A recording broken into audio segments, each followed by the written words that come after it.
এইভাবে পাঁপড় দিয়ে যদি কুমড়োর তরকারি বানানো যায় তাহলে লুচি পরোটার সাথে তো জমবেই, তাছাড়া গরম ভাত, মুগের ডাল এবং তার সাথে এরকম কুমড়োর তরকারি, ব্যাপারটা কেমন হবে বলুন তো। নমস্কার দর্শক বন্ধুরা, রিয়াস কিচেনে সবাইকে স্বাগত জানাই। আজকের রেসিপিটি হলো পাঁপড় দিয়ে কুমড়োর তরকারি। তো প্রথমেই আমি কুমড়োটা ডুমো ডুমো করে কেটে রেখেছি এবং আলুটা অল্প ছোট সাইজের নিয়েছি।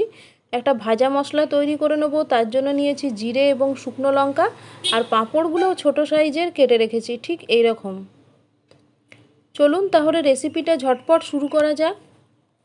প্রথমে আমি একটি কড়াইয়ে সর্ষের তেল নেব। সর্ষের তেল গরম হলে এর মধ্যে আমি জিরে এবং শুকনো লঙ্কা ভালো করে ভেজে নেব। ভাজার সুন্দর একটা গন্ধ উঠলে আমি অন্য একটি পাত্রে তুলে রেখে দেবো, তারপর ঠান্ডা হয়ে গেলে মিক্সিতে গুঁড়ো করে নেব। অন্যদিকে কড়াইয়ে সর্ষের তেল গরম হলে ওর মধ্যে টুকরো করে কেটে রাখা পাঁপড়গুলোকে ভেজে নেব। প্রথমে অর্ধেকটা পাঁপড় ভালো করে ভাজবো।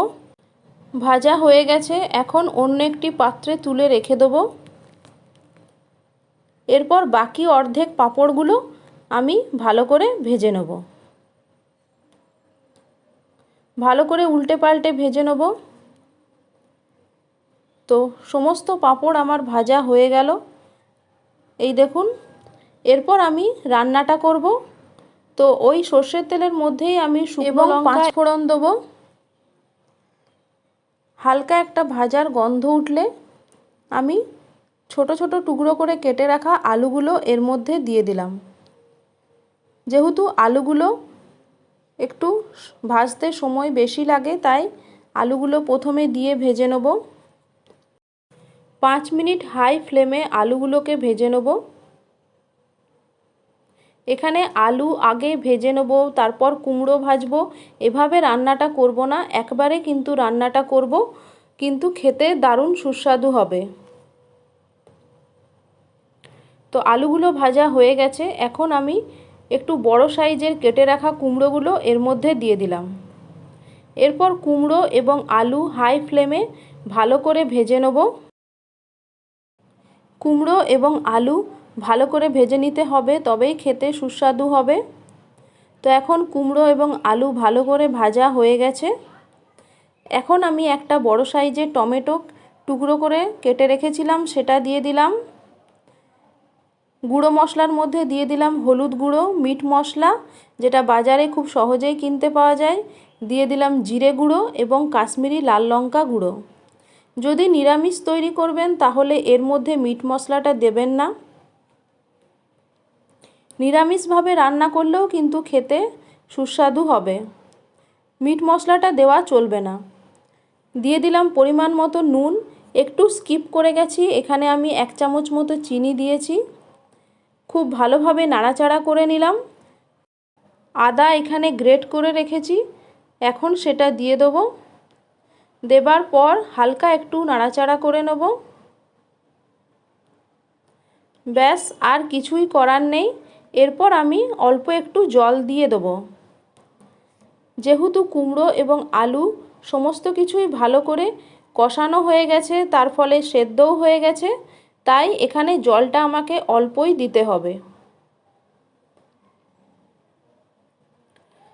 জলটা দেওয়ার পর ঢাকা দিয়ে মিনিট 5 মতো ফুটিয়ে নিলেই তৈরি হয়ে যাবে কুমড়োর তরকারিটা। তো এখন আমি মিনিট 5 মতো ফুটিয়ে নেব। এরপর ঢাকা খুলে দেখে নেব কেমন হয়েছে। ঠিক এই রকম অল্প একটু নাড়াচাড়া করে নিলাম। এরপর আমি পাঁপড়গুলো ভেজে রেখেছিলাম, এখন সেগুলোকে দিয়ে দেবো। এর থেকে অল্প একটু পাঁপড় আলাদা করে তুলে রেখে দেবো, সেটা পরিবেশনের সময় সাজিয়ে দেবো। পাঁপড়গুলো দেওয়ার পর ভালো করে তরকারির সাথে মিশিয়ে নেব। অল্প একটু তাই নাড়াচাড়া করে নিলাম। ব্যাস, তৈরি হয়ে গেল পাঁপড় দিয়ে কুমড়োর তরকারি। এরপর আমি একটি সার্ভিং বোলের মধ্যে এটাকে পরিবেশন করব। তার আগে আমি এর মধ্যে যে ভাজা মশলাটা তৈরি করে রেখেছিলাম বেশ খানিকটা এর মধ্যে ছড়িয়ে দিলাম। তৈরি হয়ে গেল পাঁপড় দিয়ে কুমড়োর এই জমজমাট রেসিপিটি। একদম অনুষ্ঠান বাড়ির মতনই খেতে লাগবে। রেসিপিটি ভালো লাগলে একটা লাইক এবং বন্ধুদের মধ্যে শেয়ার করতে ভুলবেন না। অবশ্যই চ্যানেলটিকে সাবস্ক্রাইব করার অনুরোধ রইল। ফেসবুকে দর্শক বন্ধুরা পেজটিকে ফলো করতে ভুলবেন না। আবার অন্য একটা রেসিপি নিয়ে আপনাদের সামনে চলে আসব। আপনারা সবাই ভালো থাকবেন, সুস্থ থাকবেন, ঈশ্বরের কাছে এই প্রার্থনাই করি। এখন আমি পাঁপড় দিয়ে সুন্দরভাবে তরকারিটাকে সাজিয়ে দিলাম। কেমন লাগলো অবশ্যই আমাকে কমেন্টস করে জানাবেন। কি লুচি, পরোটা বা গরম ভাতের সাথে ডাল দিয়ে জমবে তো।